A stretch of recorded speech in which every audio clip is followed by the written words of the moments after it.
अस्सलाम वालेकुम। आज की वीडियो में हम करेंगे एक्सरसाइज 1D और इसका हम करेंगे क्वेश्चन नंबर 3। और इससे जो पिछले क्वेश्चंस हैं वो हम अपनी पिछली वीडियोस में सॉल्व करवा चुकी हूँ, उनका लिंक मैं डिस्क्रिप्शन में दे दूँगी। और अगर अभी तक आपने मेरा चैनल सब्सक्राइब नहीं किया तो उसको सब्सक्राइब कर दीजिए और बेल आइकन को लाजमी प्रेस कीजिएगा ताकि आपको न्यू आने वाली वीडियोज़ के बारे में पता चल सके।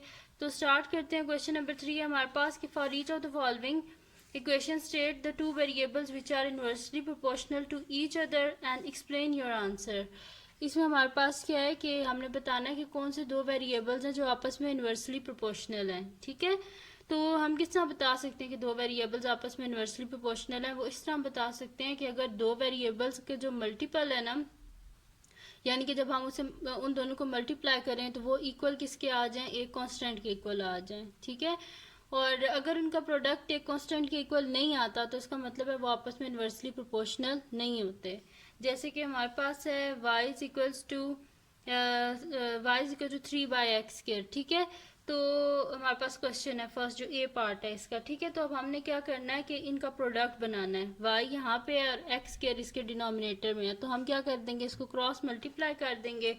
तो जिसके डिनोमिनेटर में कुछ नहीं होता उसके डिनोमिनेटर में क्या होता है? हमारे पास 1 होता है। ठीक है, तो इनको क्रॉस मल्टीप्लाई कर देंगे तो y इंटू x² क्या हो जाएगा? y(x²). 3 इंटू 1 क्या हो गया? 3। और 3 के हमारे पास 3 इज अ कांस्टेंट। 3 के हमारे पास एक कांस्टेंट है, तो हम क्या लिख देंगे कि y and x² are inversely proportional to each other.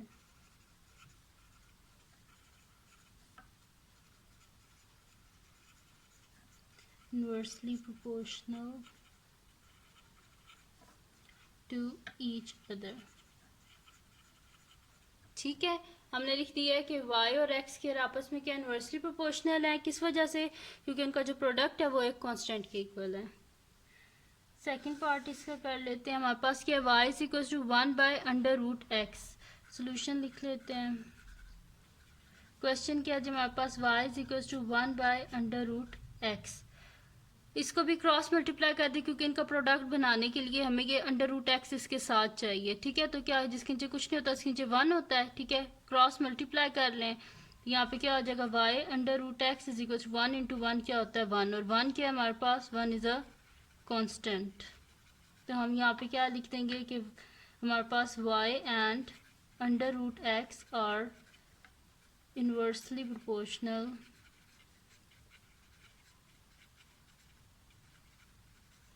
To each other. ठीक है, हमने लिख दिया है कि y और x के हमारे पास क्या है? इनवर्सली प्रोपोर्शनल है एक दूसरे के। ठीक है जी, और y और √x। अब क्या हम करते हैं जिसका नेक्स्ट पार्ट करते हैं। बड़ी इजी से ये क्वेश्चन है क्योंकि अगर आप देखें तो जब हम इनवर्सली प्रोपोर्शनल को लिखते भी हैं तो 1y के फॉर्म में होता है ना, तो उसे कांस्टेंट के इक्वल लाने के लिए हमें क्या करना पड़ेगा? मल्टीप्लाई कर देते हैं हम लोग। ठीक है, क्रॉस मल्टीप्लाई। अब इसका नेक्स्ट क्वेश्चन हम करते हैं। हमारे पास क्या है जी? पार्ट सी है कि y² is equal to 5/x³। तो इसको भी वैसे ही करेंगे, बहुत इजी से ये क्वेश्चन है। सोल्यूशन लिख लेते हैं। हमारे पास क्या है जी? y² is equal to 5/x³।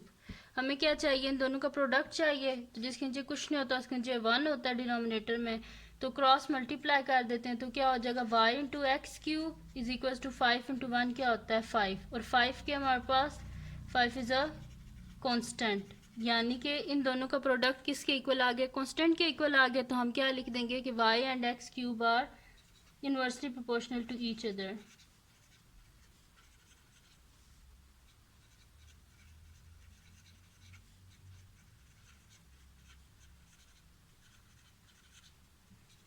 Proportional to each other. ठीक है, ये हो गया हमारे पास कि इन दोनों का प्रोडक्ट एक कांस्टेंट के इक्वल आ गया है, जैसे कि 5 एक कांस्टेंट है। तो हमने क्या लिख दिया? y और x³ के इनवर्सली प्रोपोर्शनल हैं एक दूसरे के। नेक्स्ट है जी हमारे पास डी पार्ट। डी के हमारे पास n is equal to 7/m-1। ठीक है, तो सोल्यूशन लिख लेते हैं। अच्छा, इसमें आपने कंफ्यूज नहीं होना, ये भी बिल्कुल वैसे ही हम करेंगे। n is equal to 7/m-1। तो जिसके डिनोमिनेटर में कुछ नहीं होता उसके डिनोमिनेटर में क्या होता है? हमारे पास 1 होता है। इसको भी बिल्कुल वैसे करेंगे, क्रॉस मल्टीप्लाई कर लेंगे। तो n इंटू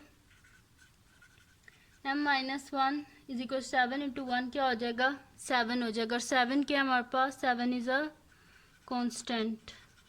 तो हम यहाँ पे क्या लिख देंगे कि n and m-1 are inversely proportional to each other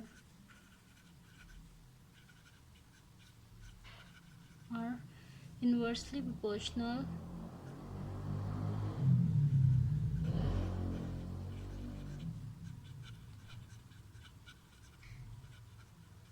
inversely proportional to each other.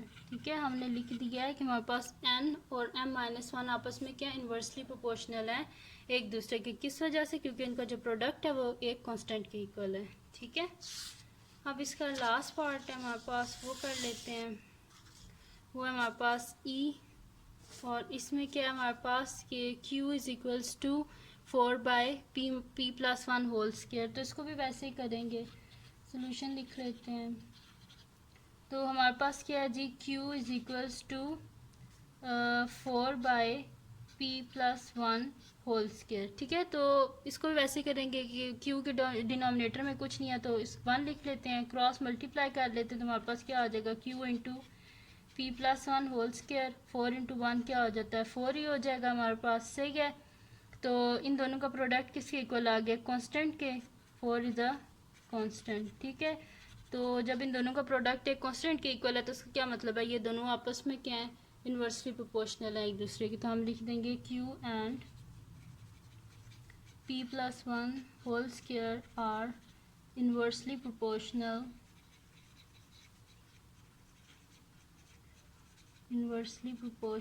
To each other. ठीक है, हमने लिख दिया है कि q और p+1 होल स्क्वायर आपस में क्या है इन्वर्सली प्रोपोर्शनल है एक दूसरे के। सही है जी, तो ये थी जी आज की वीडियो जिसमें मैंने आपको कराया है एक्सरसाइज 1D का क्वेश्चन नंबर 3। तो बड़ी इजी सी ये एक्सरसाइज है ये, और इसका ये क्वेश्चन तो बहुत ही ज़्यादा इजी है। ठीक है, तो ये वैसे तो आपको समझ आ गया होगा, लेकिन फिर भी अगर आपको इसमें कोई मसला हो तो मुझे कमेंट सेक्शन में बता दीजिएगा, मैं सॉल्व कर दूँगी। और अगर ये वीडियो आपको पसंद आई हो तो इसको लाइक कीजिएगा, मेरे चैनल को सब्सक्राइब कीजिएगा और बेल आइकन को लाजमी प्रेस कीजिएगा ताकि आपको न्यू आने वाली वीडियोस के बारे में पता चल सके। और इस वीडियो को अपने फ्रेंड्स के साथ भी शेयर कीजिएगा, क्लास फेलोज़ के साथ भी शेयर कीजिएगा और उनको भी बोलिएगा कि वो भी सब्सक्राइब कर दें। और अगर आपको कोई और टॉपिक नहीं समझ आ रहा तो आप वो भी मुझे कमेंट सेक्शन में बता दीजिएगा। मेरे से जितने जल्दी हो सका मैं उस पर वीडियो बना दूँगी। और बस दुआओं में याद रखिएगा और अल्लाह हाफ़िज़।